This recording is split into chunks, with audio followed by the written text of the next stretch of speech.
John Tester and Maritza Giorgio, but we do not have Senator John Tester today, former Senator John Tester. So we will struggle through this episode, a short little guy without our favorite seven-fingered dirt farmer because he's taking a much-deserved vacation. But we will be back together on the air later this week for a live episode with Tara Palmieri. She's a journalist who's reported extensively on the Jeffrey Epstein story and so many more stories. So we're going to talk to her later this week. There's a lot to talk about. But today, there's a lot of news. I don't have to tell you that. And me just reading headlines here without JT's witty insight and input isn't probably what you came to hear. So I'm going to go over a few of the headlines that I'm following with our guest today, Kevin Barron. He founded Elevation Global Strategies. Before that, though, he was the founding executive editor of Defense One, and he was also the former vice president of the Pentagon Press Association. He covered the Pentagon as a reporter for 15 years. So we were so excited to have him on the show to get his insight because there is a whole lot to talk about as far as news coming out of the Pentagon. I want to say welcome to Kevin Barron for being with us. Thank you so much for joining Just Me Ungrounded. I'm sorry the senator's not here with us, but thank you for joining me. Of course. Okay, so I just want to go through some headlines, right? We saw the Charlie Kirk Memorial take up a lot of the news oxygen and space over the weekend. And no surprise there. It was kind of the big event of the weekend.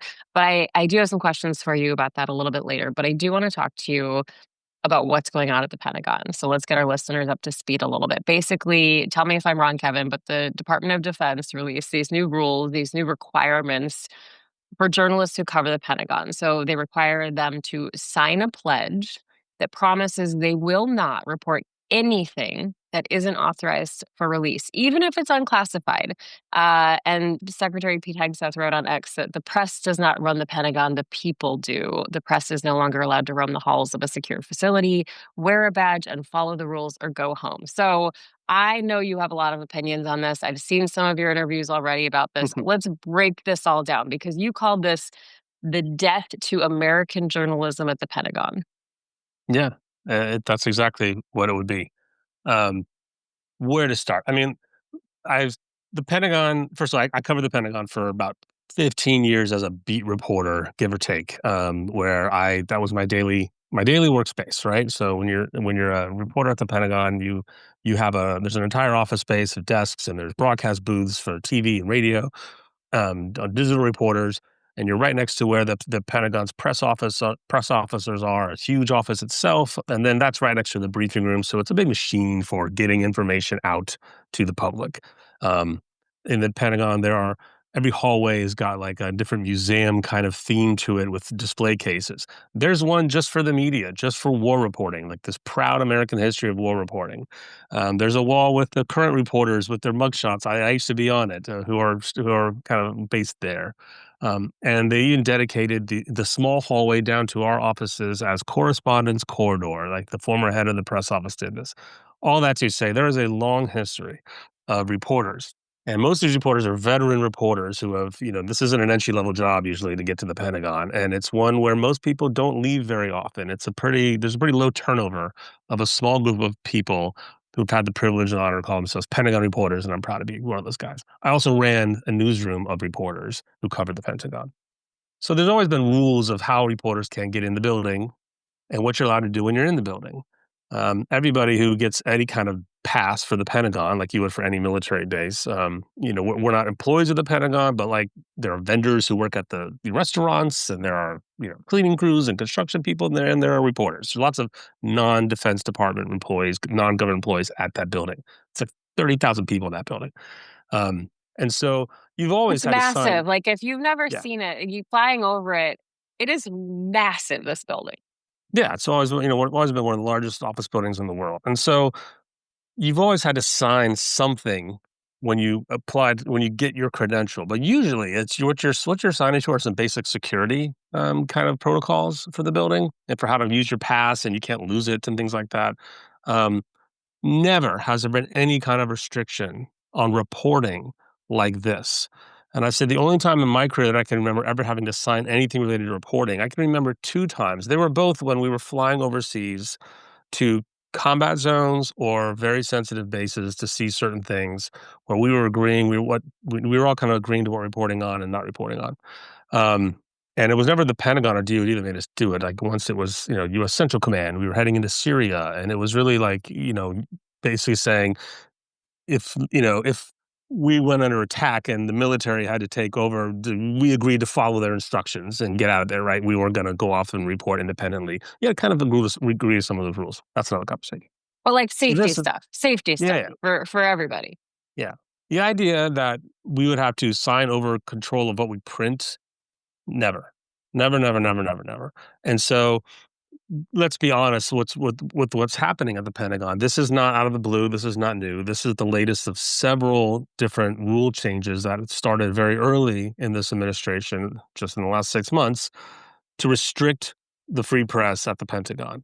You had some of the long-standing American media outlets that had desks and office there lost their desks, and they were given to right-wing media outlets. Groups like NBC News lost its broadcast booth, a booth where legends of journalism like Jim Mikoszewski reported on through decades and decades. They lost access to that booth, which means if they want to report, they have to go outside and set up a camera and do it in a different way.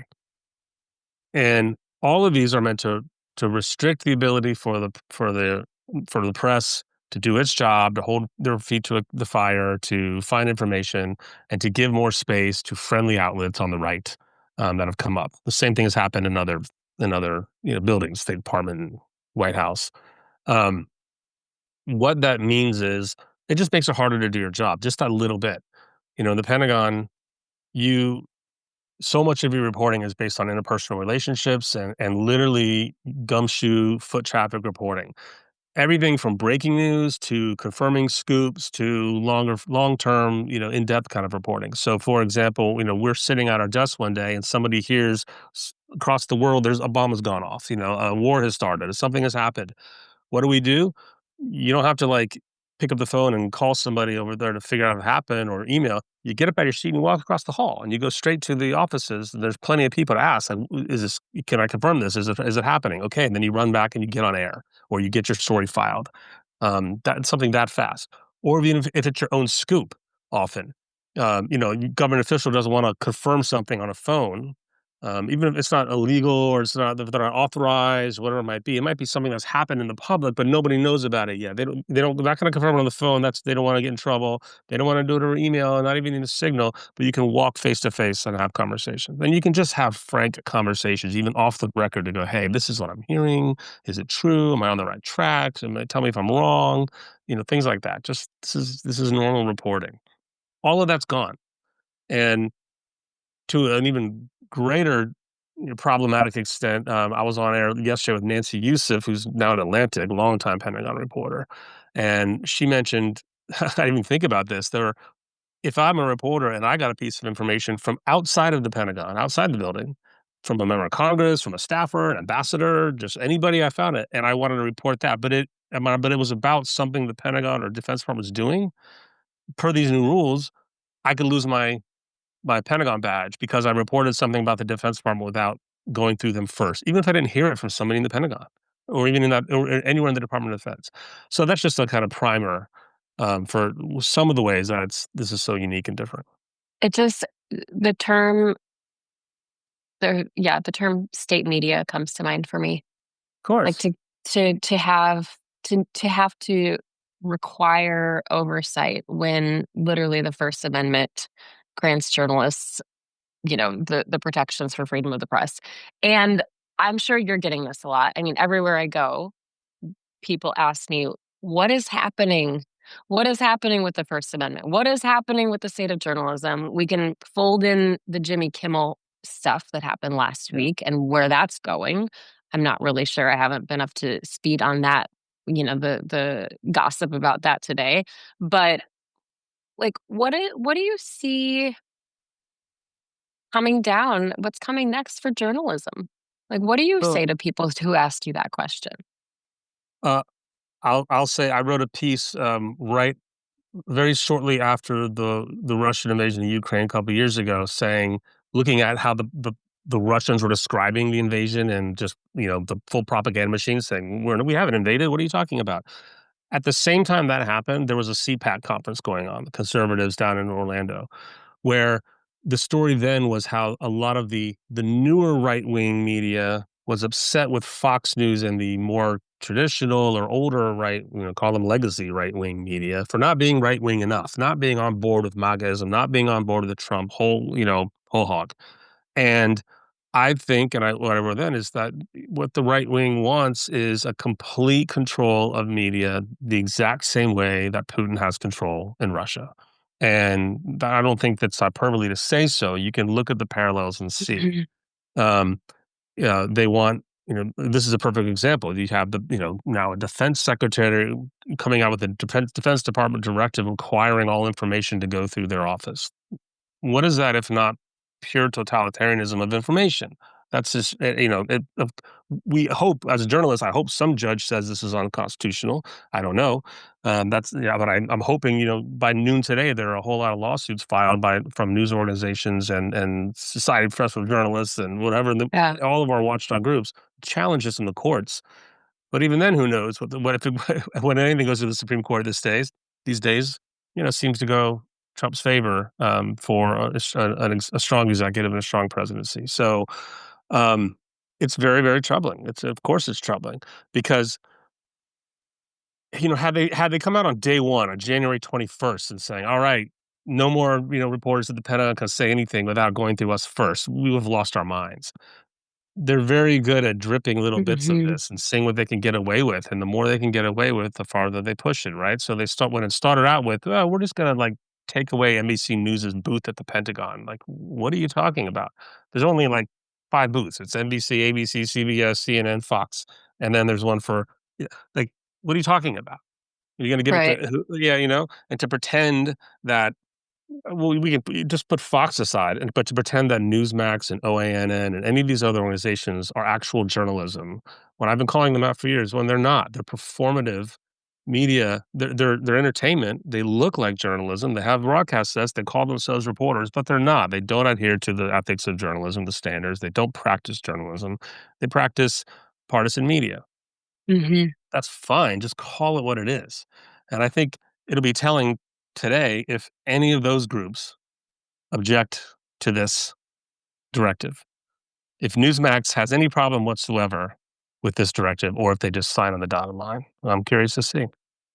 Yeah, that will be something to watch. I mean, I always have to remind myself, you people like you and I are in a vacuum. So when they did kick NBC out of their booth at the Pentagon, I was like, "What?" But I Yeah, don't with the what Bannon called the flood the zone strategy. Steve Bannon called it flood the zone yeah. strategy, and the just like the constant barrage of headlines. I don't know how many like average Americans actually even consumed that news or understood what it meant. But No, yeah, I it mean, was yeah, very alarming for me. I don't expect an average American. It's like you and I knowing anything about heart surgery. That's my equivalent. Is I don't. If they Right. changed the rules of heart surgery, how would we know? But the doctors would be losing their minds. So Right. I guess we know about vaccines. That's a good example. Like suddenly we're all in the world of vaccines and infectious diseases, but that we don't know anything about. In Right. our world, other rules were things like travel with the press secretary, right? The Pentagon press corps is small, and whenever this defense secretary, sorry, with the defense secretary, whenever the sec def travels abroad, they take a press corps with them. Usually, it's a decent size on a giant, Mhm. big oversized plane that's a nuclear command center. This is a sensitive spot. This is a very vital link in America's security chain. It's literally designed to survive nuclear war and to carry out nuclear war from the air. And we have the privilege of being on that plane, which means we are entrusted with a whole lot of secrecy and a whole lot of information that could be, dangerous to the entire nation. But we know how it works. What's happened right away is not just like NBC, groups like NBC losing their booth at the Pentagon, they're losing their seats on these planes, right? So no one has a Mhm. seat on the plane, but there's always invited. It's usually there's always an understanding, even at the minimum, you would have one outlet from print, one from broadcast, one from radio, one digital something or other. Usually there's a pool, there's one network producer that goes along that does pool coverage, and then a whole bunch of others. But it was always kind of like a regular group, kind of a regular rotation. If you weren't like one of the Washington Post and New York Times, I ran a site called Defense One. We would be on some of the trips, not all the trips. They're expensive. This whole, the way things were done, this way of doing business that was not broken has suddenly been changed, where just outlets are flat out being blackballed, and you're not allowed on the plane Mhm. because you're Well, not going to give us coverage. And well, not even that. Trump or Hegseth has traveled without even informing the press where he was going, which is also unheard of, right? It's like with the president. There's always a reporter that goes with the president everywhere he goes, no matter what, in case something happens. That's a law. That's just our way of yeah. covering the White House, and it's the White House's way of making sure that people know. There's a similar thing with the Secretary of Defense for the same reason. What if war breaks out and Hegseth is off visiting troops somewhere? There's no reporters with him. We don't know what's going on. We can't inform the public. And now with this rule, the Pentagon, what if there's breaking news today? There's a major security event, another 9/11. There's something where we need to go to the briefing room. The Pentagon is expected to brief the public. Are reporters in the briefing room supposed to, before they walk out of the briefing room, write stories and clear them with the Pentagon before they get put out? Like, are you kidding me? Right.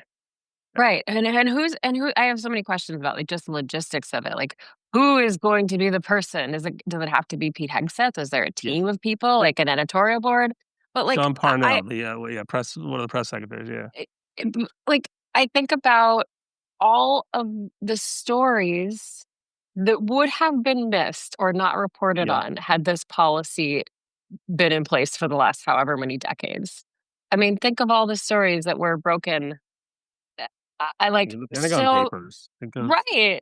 there's a million. Yeah, yeah, there's a lot. I mean, it's just so I guess, right now what I read is that if reporters go against this policy, they get their press credentials revoked. Do you think that there's potential that we'll see an even stronger punishment? I mean, I think of Miles Taylor and being called, treasonous. Do you think that that the administration is escalating up to that point, or do you think that that's a far stretch? It wouldn't surprise me. I mean, it wouldn't surprise me at all. Trump is telling Pam Bondi this week to go after his political enemies, and they've made it clear the media are their enemies. They've said those words 100,000 times, right? The media is the enemy, the press is the enemy. Um, so that's gonna I would fully expect if there'd be some case worth happening where they're gonna go after reporters claiming they're leaking or they're, revealing Mhm. classified information in some I mean, you gotta remember this too. This all follows the Signal Gate, story, right? Right. And, that's a perfect example of, Jeff getting accidentally getting information about, a potential crime of using unclassified systems to discuss clearly classified combat operations and revealing it. And, uh, one part of America would say, thank you for revealing this wrongdoing by our public officials who should be held accountable for it, whatever you think that is.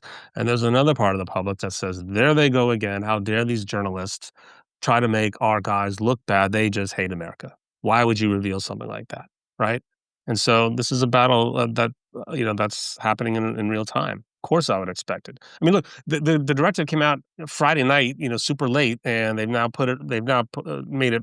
They've put it out. It's a 17-page document. This is not a small thing, and it's the way I was trying to figure out how is this going to work. It says within 2 to 3 weeks, every journalist who has a Pentagon badge, right, which is just a normal badge like any others, Mhm. they're trying to switch those to make them like bright red and say press, so they see you walking down the hall. Like it's like we care. Um, and they said within 2 to 3 weeks, people are gonna get reissued new badges or told they can apply, and then you apply. There's now a secondary badge called an additional something something, some new Pentagon military acronym to your regular PFAC, your Pentagon Facility Access Card. Um, so when you go to get that one, That's when, if you pass the clearance and they issue it, that's when you have to sign that pledge, that loyalty pledge to the Trump administration about your information. If you don't want to sign it, it says you have 5 days to discuss with your counsel. But at the end of that 5 days, you're out. Either you sign it or you lose your credential. Now, if you lose your credential, all that means is you can't freely walk in and out of the building. They've already restricted all journalists in the building. We left that part Hmm. out. I used to be able to walk around the entire Pentagon, every floor, every corridor, every hallway, but not every office. There are plenty of offices that have, codes on them and locks, Right. and you can't go in there, or you got to press a button and knock and somebody lets you in. But there are a lot of offices that don't, right? This is a huge office building. Not everything in there is a super secret command center, um, including especially the press offices. All of the military services have big offices with lots of press affairs, officers in there, and civilian and uniform. So it's your job, if you're especially if you're like a daily beat reporter. We used to make the rounds, like, almost every day. You would walk to the Army office, say, "Hey, how you doing, Colonel? What's going on today?" Especially in the war years, there was so much overnight news. It was Right. like, here's the Battle of Fallujah, here's whatever's going on. What happened? And the Pentagon will give us, the press secretary or the deputy press secretary would give us daily gaggles off camera, on the record meetings where we would head to their office, 30, 50 reporters sitting on chairs, sitting on the floor, everybody with their notebooks, going, "What happened today?" How do you do that with this rule? And if you lose your badge, are you banned from the building for good because you refuse to sign it? Or when there's that breaking news story happens, you have to, like, call the office, tell them you're coming, have an escort meet you at the front, go through the massive security line, wait for the escort, get walked in. It's just it's a million different ways to hinder the free flowing, fast flowing press. And you talk about the war years. I mean, look at the state of the world right now. Right? I mean, Join. how yeah, no, I mean, don't if you wanna sleep tonight. But when I think about all of the conflicts happening around the world and what's going on with Russian drones being shot down in NATO countries, and I don't even have to talk about China and Taiwan and North Korea. I mean, all of these things us striking Venezuelan boats. Like, there's a lot happening, and I think as Americans, we wanna know. I mean, especially since nine Yeah. eleven, especially since 9/11. Like, we wanna know, and then you add in, the nature of the beast, right, and the social media beast that we just are used to having that on-demand access to information right there at our fingertips, and all of a sudden, we might not know right away if suddenly there's a conflict that we're entering into. Yeah, I mean, a couple of things. The social media piece was interesting, right? It's like, I remember when CNN was already on the beach in Somalia, and before Mhm. the troops got there, and in real time you saw it happening. And so we've come, a long way 3 decades later from that kind of Yeah. stuff. Um, I don't think these directives they're not even thinking about how to control that kind of information. It really is, how do we protect our people from these journalists who we hate anyway? If you hate the press, you think The the press is the enemies. enemy, they're not part of your team, and you think your team is America, then that's all that matters. They're not thrilled that the Atlantic revealed this, misuse of signal and classified information, and they're not thankful. You saw just the opposite. They attacked the press.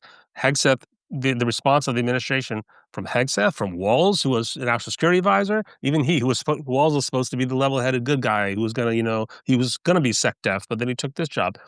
He went right on with the party line of saying, this is the media's fault for doing it. And so it's all about accountability.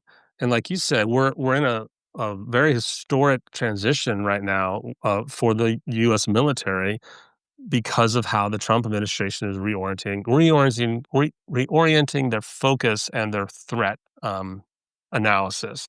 So we already seen reporting that the Pentagon is expected to come out with new directive or guidance. I don't know if it's a quadrennial defense review or the national security strategy, these kind of big guiding documents that they put out. But they're working on one that is now changing the language so that China, Russia, Iran, cyber, counterterrorism are not the top threats and the top concerns. The border is. The border is migrants from the south, the fentanyl, story, um, which just blows people's minds. If you're a national security professional and it's just a million. There's a million things there about how it's not the job of the military. There's no way those are the same kind of threats as, military threats. That's not what the Defense Department should be doing. Yada yada. There's a lot of questions you can go into, but that's the point. Those are great stories. They're great stories that need reporting. They need Hmm. analysis, and the American people need to, suss this out in the public sphere. And there's no way you can do that. If there's someone in the Pentagon who thinks, I think this Pentagon policy is driving us in the wrong direction, the way that, Ellsberg did in the Pentagon paper days, you can't, by their rules, you can never even say anything about it. So it's ridiculous. Again, and I don't think any news outlet's going to sign on to this or pay or be a part of it. But I I don't know what.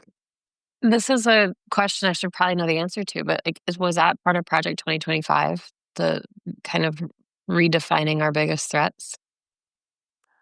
I don't know. That's a good question. I mean, it's surprising to some of us because the head of policy is Elbert Colbury, and like I know Bridge enough as a think tank mind who I'd run into at major security conferences, and to know he branded himself as this big China hawk that we've had to do more than Biden and the Dems were doing about China, and then we get there and he's now a cog in a bigger machine who doesn't think China is the biggest threat. This is the machine that wants to do lots of business with China, is happy to keep doing business with China, and thinks, brown immigrants are the threat. And so I don't know. I think it's a great question for him and Mm. for others about it. But Well, it's, I I again, I not have to surprising. say, like, I it's so many times during this conversation, I can just hear John Tester's voice because he talks about the threats from China a lot, knowing what he knows. From being on, or I think he chaired the subcommittee on defense appropriations. So Mm. he would have a lot to say about this, and I'm sure he'll listen to this and be screaming at me over the phone later about why I didn't ask a certain question. But I do Happy to want to come just, talk shop. yeah, we're gonna have to bring you back. But before I let you go here, Yeah. like I said, we're in our vacuums and we have access to information that other people might not think about or readily go to like in their mind as an instinct. But as we talk about, you know, whether it's Signalgate, whether it's this new Pentagon policy, whether it's the president saying over the weekend that he hates his opponents and then basically instructing the attorney general to prosecute his political opponents, whether we talk about walking down the street in Washington, D.C. or another big city and seeing National Guard troops deployed.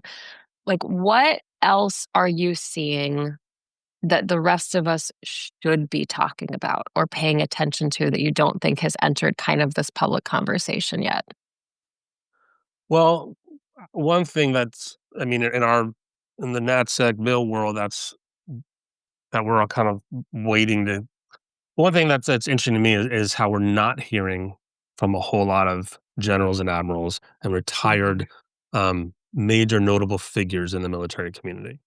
And we know the reasons for a lot of this, right? So I my my unreported hunch is based on past experience is these officials are keeping their heads down on purpose. They're trying their hardest to keep the military out of politics, especially out of these politics, and signal to the troops who, again, remember, are 18, 19, 20-year-old. These are, most of the military is very young. And they follow their chain of command, their command instruction, their command guidance, and they're signaling to them, this is the policy. These are the democratically elected leaders of the country.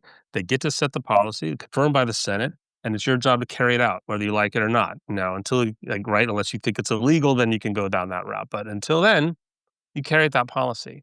And this is why, the existing military leaders have been fired and pushed out. People like, the former chairman CQ Brown, who never in a million years would go along with this, and a lot of other joint chiefs and combatant commanders and deputy commanders at the 3 and 4 star level have been pushed out. A lot of others. I'm sure there are many, many, many, many, many commanders in the military who disagree with this policy and a whole lot of others that have come down. But it's their job to carry it out, and they'll be the first to say it.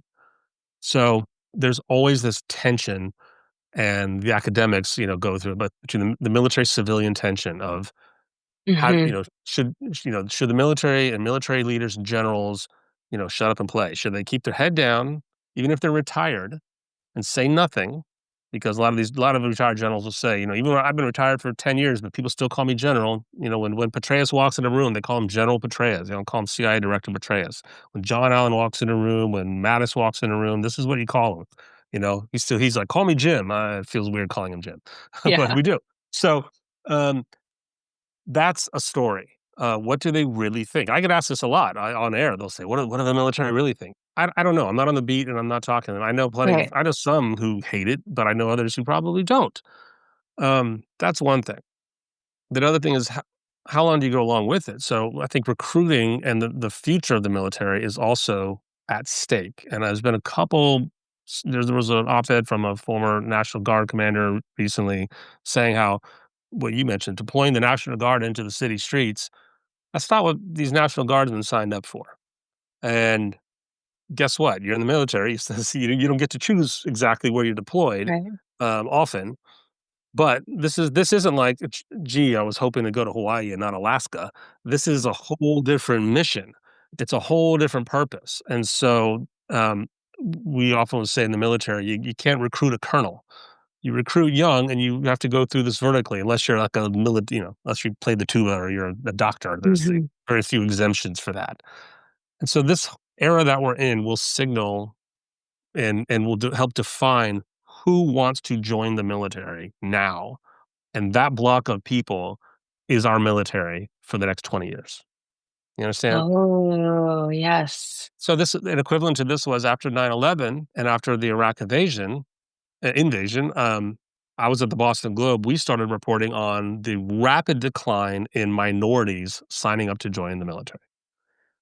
Soon as America started going back to war, and soon as it was perceived that American troops were being sent to Iraq, the wrong war, not the 9/11 revenge action Hmm. to over whatever you might think that is.